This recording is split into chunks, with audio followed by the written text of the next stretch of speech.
नमस्कार सांग माने आपण माने जानिथिबे एबे वैलेंटाइन रो वीक चलची तो सेट पे मु भाबीची मिस बाबू गोटे छोटो सरप्राइज माने कि छोटे मिठा आइटम बनै कि ना ताकू सरप्राइज देबे बोली चलंतु बनेबा।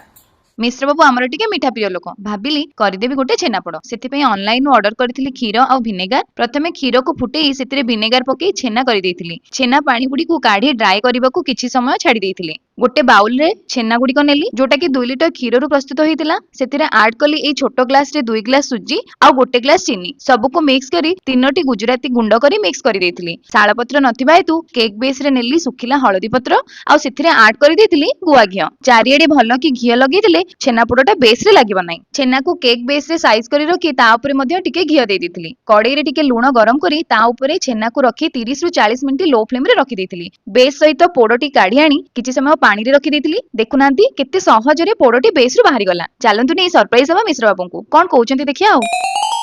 नियो कोन छेना पोड़ करछ ना छेना केक? छेना पोड़